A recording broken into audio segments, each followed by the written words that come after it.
Bonjour, on se retrouve aujourd'hui pour un nouveau test. Aujourd'hui, je vais vous parler d'un stabilisateur pour smartphone. Je vous en ai déjà présenté un, le DJI OM4 l'année dernière. Et cette année, je vous présente le... Bah non, c'est le même. Et non, le DJI OM5. Alors aujourd'hui, on va parler de ce best-seller qui est le stabilisateur de smartphone de chez DJI. Donc l'Osmo Mobile pour les plus anciens et OM depuis la version 4 et donc là aujourd'hui la version 5. Le déroulement de cette vidéo sera le suivant. On va déjà déballer, on va comparer. Je vais vous donner mes impressions, on va aller le tester sur le terrain l'un et l'autre. Et puis à la fin, on se retrouve pour une conclusion ici, face caméra. Alors première chose, c'est le packaging. Le packaging, il est moitié moins de celui du 4 en fait sur le 5. C'est assez impressionnant parce que c'est une belle promesse, c'est une promesse encore plus compacte entre le 5 et le 4. Donc je mets celui-là de côté et on va déballer le 5 ensemble. Et la nouveauté du 5, on le voit ici sur la photo, il y a une barre télescopique, comme un peu une perche à selfie, et donc ça semblerait être la grosse nouveauté. Alors il y a autre chose, je ne l'ai pas pris que pour ça. Il y a aussi le fait qu'il y ait un Active Track de dernière génération. Donc on va regarder ça de plus près parce que moi ça m'intéresse. Pour pouvoir se filmer tout seul, ça peut être vraiment un plus. Donc on va regarder tout ce qui est là-dedans. Alors le packaging DJI, franchement je le dis, il se rapproche quand même de plus en plus de celui d'Apple. Juste ça là, c'est déjà un gros point similaire. Bon, comme d'habitude, toute la partie... paperasse, je mets de côté. Je pense qu'il est un peu plus petit dans la prise en main. C'est juste un ressenti. Je comparais les deux un peu après. Donc je continue. Donc le stabilisateur en lui-même. Une Dragon. Un câble USB-C vers USB-A. Pour les plus petits téléphones, donc autocollant, un petit rond de plastique caoutchouc pour pouvoir compenser. Parce que forcément, il prend les plus grands smartphone en place. Le trépied qui a l'air d'être le même trépied que l'année dernière, mais que je trouve très bien d'ailleurs parce que il peut faire office de rajout de poignée ici quand on veut avoir encore une meilleure prise en main. Alors c'est pas le but, mais vous voyez, pour les grandes mains, pour ceux qui descendraient un peu plus bas comme moi, on sent quelque chose en dessous, on n'a pas le petit doigt qui va riper. La mise en place en œuvre, hop, très rapide. Ça fait quelque chose d'assez esthétique, moi je trouve ça bien. Ça ressemble vraiment au même strap qu'on avait l'année dernière sur le OM4. Et à l'intérieur, il y a d'autres éléments qui sont la pochette de transport. Donc siglé DJI, qui n'est pas la même que l'année dernière. Là-dessus, ça n'a pas été recyclé cette partie-là. J'en ai terminé avec l'unboxing. On passe à la comparaison avec l'OM4. Alors, on va comparer les deux, d'un point de vue vraiment esthétique, etc. Et puis la comparaison terrain est juste après. J'ai mis les boîtes pour faciliter la compréhension, donc tout ce qui sera DJI OM4 sera sur ma gauche, et tout ce qui sera l'OM5 sera sur ma droite. Donc ici, j'ai vraiment tous les éléments du 5 que j'utilise habituellement. J'utiliserai le mot 5 et 4 pour les désigner. Et donc là, je sors le 4. Le 4, le trépied. Le trépied, je le dis, c'est le même. Il est identique. Comme je le disais, la poignée est plus grosse sur le 4 que sur le 5. Moi qui ai des grandes mains, ma prise en main, je la préfère sur le 4 que sur le 5, là tout de suite, parce que j'ai tous les doigts qui sont bien collés. Pour la stabilisation, ce côté-là, il est hyper important. Et il me reste la dernière partie, qui est le strap. Alors, la différence entre le 4 et le 5 que j'ai aujourd'hui, quelle est-elle? Ici, on avait DJI Osmo et à l'intérieur DJI. Là, on n'a plus que DJI et à l'intérieur OM. Tout est caoutchouté, etc. pour protéger le téléphone. Donc, pas grand-chose à dire là-dessus. Dans la comparaison des deux straps qui servent, j'ai l'impression que le nouveau est fait pour des smartphones un peu plus épais. Ouais, ça prend mieux l'iPhone avec sa coque dans ses griffes, entre guillemets, que l'ancien. C'est pas une grosse différence, mais c'est à noter parce que celle-ci, elle tient pas très bien. Celle-ci, elle tient mieux. C'était les points sur les straps que je voulais vous préciser. Au niveau des pochettes, par contre, c'est pas la même matière. Bon, celle du 4 est plus grande. C'est à peu près la même taille, quand même. Bon, la 4 est un petit peu plus grande, mais vraiment très léger. La 5, elle est là. On va pas s'étaler sur les pochettes. Dans le ressenti, voilà, je compare les deux poignées. Dans la pratique, là, tout de suite, ressenti, je ne les ai pas encore utilisés sur le terrain. La poignée du 4, elle fait plus joystick de jeux vidéo, vous savez, les simulateurs de vol, ce genre de choses. On a quelque chose qui, pour moi, est plus cossu, plus gros, plus fat, et qui va mieux à ma main. C'est juste un ressenti. Même dans les boutons, le zoom, la gâchette, là le zoom, il est plus petit, c'est limite, ça fait plus cheap. La gâchette, là, ça va. Ouais, c'est vraiment similaire. Là, on a les petits joysticks ici qui sont crantés maintenant sur celui-là, sur le 5. Et le bouton marche arrêt était mis au-dessus du curseur pour le zoom. Le bouton marche arrêt sur celui-ci était là. Donc ici, on a un bouton supplémentaire qui doit permettre de permuter l'optique et de passer en mode selfie. Ce qui va bien avec le stabilisateur. On était déjà en USB-C sur le 4, donc les deux sont en USB-C, pas grand-chose à dire là-dessus. On va les replier parce que replier, c'est quand même assez flagrant. J'essaye de vous les mettre sur un plan strictement identique, en tout cas quelque chose qui puisse permettre la comparaison. Mais c'est vrai que là et là, la différence est quand même notable. Ici et là, c'est plus fin. Les bras sont même plus fins sur le 5 que sur le 4. Ça ne présage en rien la résistance du produit, mais c'est vrai que le 4 fait plus robuste, mastoc, massif. Est-ce que c'est pas un défaut aussi parce qu'on peut pas le mettre dans une poche? Celui-là, vous voyez, dans une poche de manteau, je le vois bien rentrer. Celui-là, déjà, avec sa pochette et tout ça, c'était possible, mais ça prenait toute la poche. Là, on est sur quelque chose de plus transportable. Est-ce que c'est pas l'objectif, en tout cas le but de ces gimbals? La question se pose. Alors, une fois fermé, c'est vrai que l'encombrement de celui-là est quand même moindre. C'est marrant, ils ont inversé.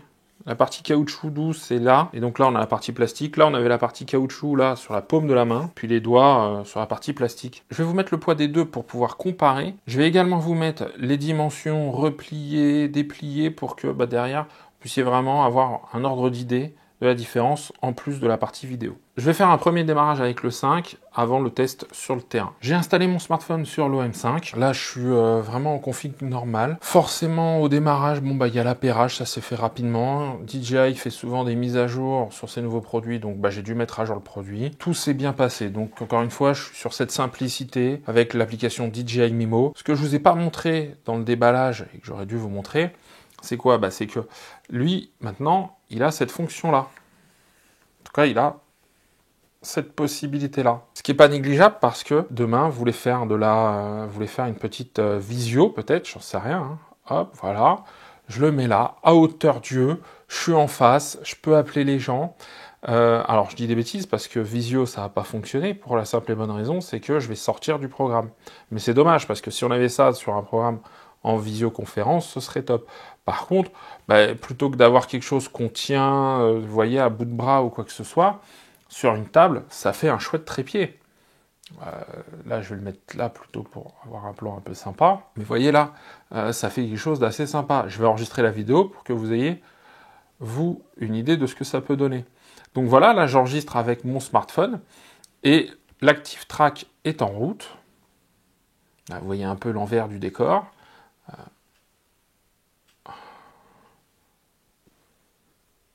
Ouais, donc ça suit bien les mouvements, c'est assez fluide.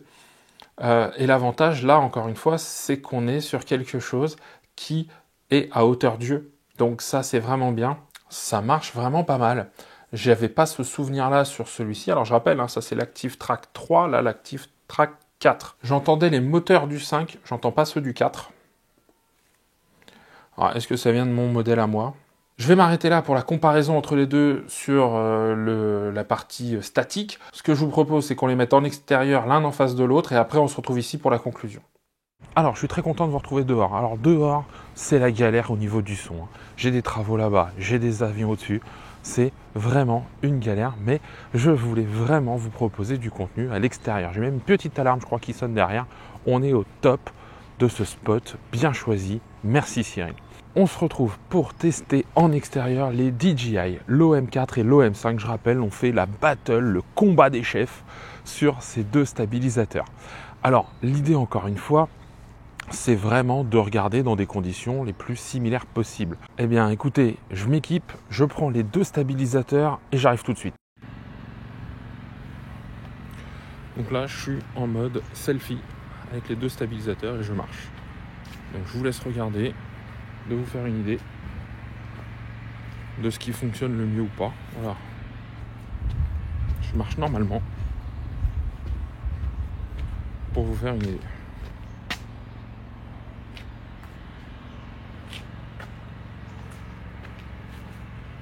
Alors il n'y a pas d'Active Track là pour l'instant, je testerai l'Active Track plus tard. Si je tourne sur moi-même, on va voir comment il compense.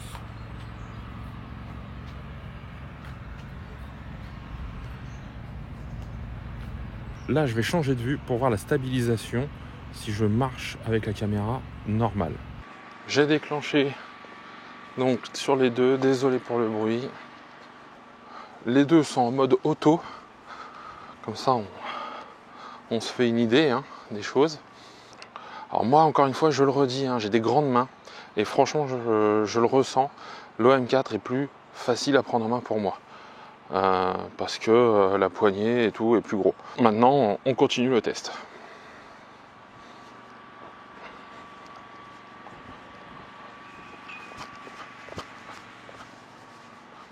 Alors maintenant je vais tester l'Active Track.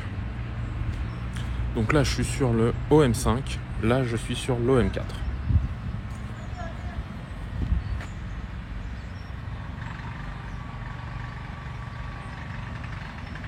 Je vais faire quelque chose de compliqué, je vais les poser très bas pour voir celui qui me suit le mieux. Alors là vous voyez j'ai un bug je crois. Parce que l'OM4 me suit, l'OM5 lui ne me suit pas. Je pensais qu'il allait me suivre. Donc l'OM4 me suit toujours, l'OM5 lui m'a perdu. Alors pour le réenclencher la gâchette, ça marche bien. Un petit bug. Bug de jeunesse certainement, mais bon, bug quand même. Alors il y a une chose que l'OM5 fait et que l'OM4 ne fait pas, c'est cette partie-là. Ouais, ça, c'est vrai que là, vous voyez, je peux me tenir comme ça. Là, je n'ai pas le bras comme ça tendu. C'est assez flagrant. Ça, c'est plutôt intéressant. Je vais prendre l'OM4 en comparaison.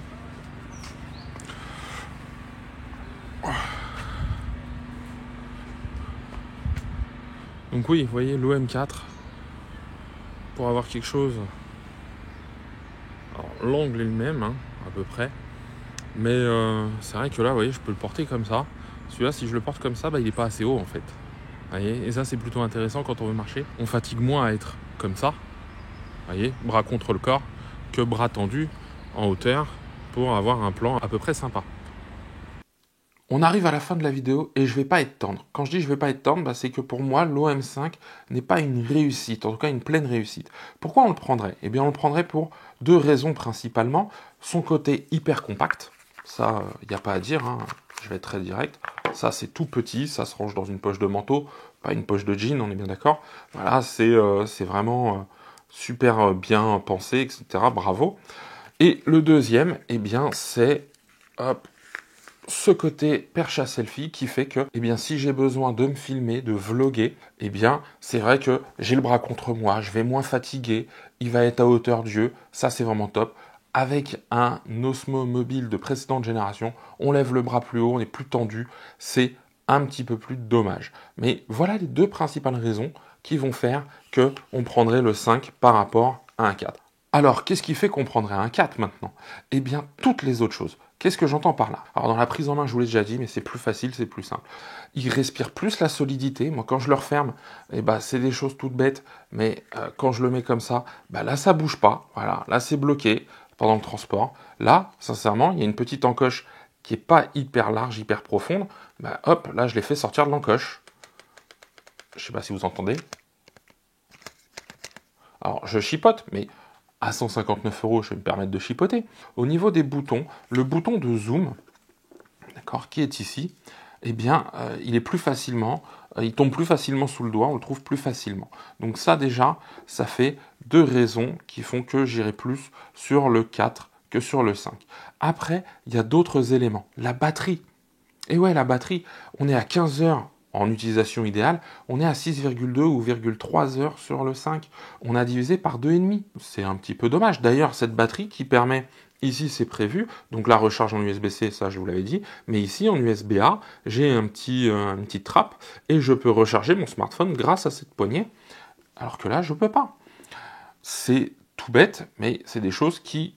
Encore une fois, d'un point de vue marketing, c'est très compliqué et j'entends que dans la miniaturisation, on va perdre des choses, mais c'est compliqué d'enlever des features à un produit, des caractéristiques à un produit et de vraiment les faire perdre, entre guillemets, et pas d'avoir de solution à côté. Alors, Ça, je prends l'exemple de la recharge, c'est peut-être pas un indispensable. Donc, ok, je veux bien. Mais l'autonomie, alors on va me dire, oui, mais 6 heures, c'est pas mal. Oui, c'est vrai, mais c'est dans les conditions idéales. Et puis, bah, moi, j'aime bien ne pas recharger tous les jours mes produits. Donc, si j'ai tourné une journée et puis que le lendemain, je repartir avec, en tout cas que j'ai un petit peu de jus pour repartir avec, je serai très heureux. Là, je pense que si je tourne une journée, je n'ai plus rien à la fin de la journée, parce que bah, les conditions ne sont jamais idéales, le smartphone est un peu plus lourd, etc.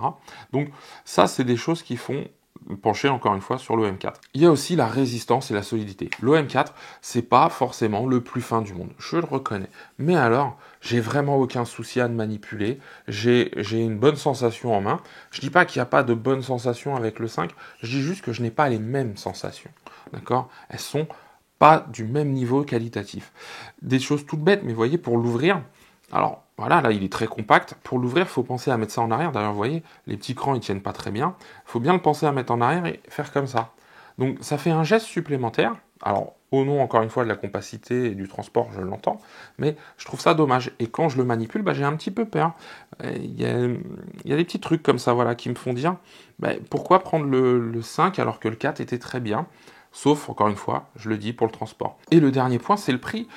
Aujourd'hui, c'est 159 € le 5.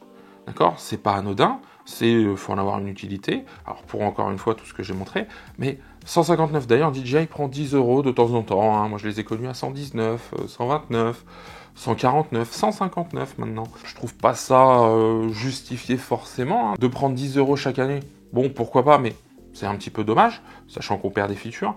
Et celui-ci, il n'y a pas longtemps, il était en promo à 99 €. 99 €, moi, je me jette dessus. Alors après, il faut encore en avoir l'utilité, mais voilà, c'est ce que j'aurais fait. Et je trouve ça intéressant. D'ailleurs, je suis même pas sûr que DJI continue à le mettre au catalogue. Mais ça fait partie du jeu. Et je dis que, eh bien, il faut faire un petit peu attention à ça. Et le 4 est très bien pour ce qu'il propose. Donc, encore une fois, mon conseil, ne passez pas du 4 au 5. Éventuellement, d'un plus ancien au 5 pour le compter compact. Si vous trouvez une belle promo sur le 4, jetez-vous sur le 4. Laissez le 5, on verra ce que donnera le 6. Voilà, cette vidéo touche à sa fin. Eh bien franchement, j'espère qu'elle vous a plu. J'ai donné pas mal de choses dedans. J'espère avoir donné un avis un peu plus tranché que ce que je peux faire d'habitude peut-être. Mais il y a eu beaucoup de choses de poussées sur ces deux stabilisateurs pour vraiment vous donner le meilleur. Et des choses peut-être qu'on ne voit pas ailleurs.